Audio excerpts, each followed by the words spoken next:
சூப்பரான பட்டாணி chicken masala gravy. Hello friends, welcome back to my channel. இன்றைக்கி சூப்பரான ஒரு சிக்கன் பட்டாணி கிரேவி எப்படி செய்யலான்னு பார்க்கலாம். அது 1/4 கிலோ சிக்கன் எடுத்துருக்கேன். பச்சை பட்டாணி, ஃப்ரெஷ்ஷான பச்சை பட்டாணி எடுத்துருக்கேன். அது நல்லா கழுவிட்டு உள்ளே இருக்கிற பட்டாணியெல்லாம் நம்ம எடுத்துடலாம். எடுத்துகிட்டு ரெடி பண்ணி வச்சுக்கலாம். இப்போ ஸ்டவ் பற்றி வச்சு மண் கடாய் வச்சுருக்கேன். மண் கடாய் வச்சு சன்ஃப்ளவர் ஆயில் தான் ஊற்றிருக்கேன்.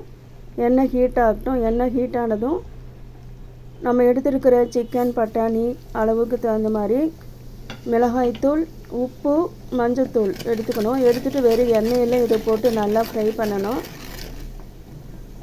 எண்ணெயில் ஃப்ரை பண்ணும்போது உங்களுக்கு டேஸ்ட்டு நல்லாயிருக்கும். அதுக்கப்புறமா சிக்கன் பீஸ் வச்சு இதில் போட்டுடலாம். போட்டுட்டு தண்ணி ஊற்றாமல் எண்ணெயிலேயே இந்த சிக்கனை நல்லா ஃப்ரை பண்ணணும். இது மாதிரி ஒன் டைம் செஞ்சு பாருங்கள் ஃப்ரெண்ட்ஸ். டேஸ்ட்டு வந்து உங்களுக்கு அவ்வளோ சூப்பராக இருக்கும்.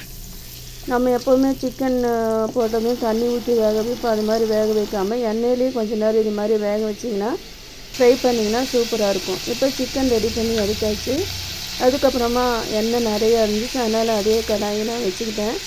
ஒரு ஸ்பூன் சோம்பு போட்டுக்கிட்டேன். சோம்பு நல்லாயிருக்கும், டேஸ்ட்டு ஸ்மெல்லும் நல்லாயிருக்கும், ஹெல்த்துக்கு ரொம்ப நல்லது. அதுக்கப்புறமா சீரகம் போட்டாச்சு. சீரகம் நம்ம உடம்புக்கு ரொம்ப நல்லது. இது நல்லா ஃப்ரை ஆகணும். ஃப்ரை ஆனதுக்கப்புறமா ஒரு பெரிய வெங்காயம் பொடியாக கட் பண்ணது அது இதில் போட்டுக்கலாம். நல்லா எண்ணெயிலேயே நல்லா வதக்கிடலாம். உங்களுக்கு கிரேவி நிறைய வேணும்னா இன்னொரு வெங்காயம் போட்டுக்கலாம். அதுக்கப்புறமா 2 தக்காளி நல்லா கழுவிட்டு அதையும் வந்து பொடியாக கட் பண்ணி ரெடியாக வச்சுக்கலாம். எண்ணெயிலேயே ஃப்ரை ஆகிடுச்சு பாருங்கள் வெங்காயம். அதுக்கப்புறமா கொத்தமல்லி, புதினா இலை வதங்கும் போதே போட்டால் தான் டேஸ்ட்டு வந்து நல்லாயிருக்கும். நான் வெறும் கொத்தமல்லி இலை தான் போட்டிருக்கேன். புதினா இலை வேணும்னா நீங்கள் போட்டுக்கலாம். அதுக்கப்புறமா ஒரு ஸ்பூன் இஞ்சி பூண்டு பேஸ்ட்டு அதையும் போட்டு நல்லா வதக்கிடலாம். அதுக்கப்புறமா பட்டாணி இப்போ போட்டால் தான் பட்டாணியும் நல்லா வேகும், ஃப்ரை ஆகும். அதனால் பட்டாணி போட்டாச்சு. அதுக்கப்புறமா ஃப்ரை பண்ணி வச்சுக்கிறேன் சிக்கனை போட்டுக்கலாம். போட்டு தண்ணி ஊற்றாமல் இதை நல்லா மிக்ஸ் பண்ணிடலாம். பட்டாணி நம்ம உடம்புக்கு ரொம்ப நல்லது. இப்போ நல்லா ஃப்ரை பண்ணியாச்சு. எண்ணெயிலேயே தான் ஃப்ரை ஆகிட்டு இருக்குது. தண்ணி ஊற்றலாம். அதுக்கப்புறமா தேவையான அளவு உப்பு போட்டுக்கலாம்.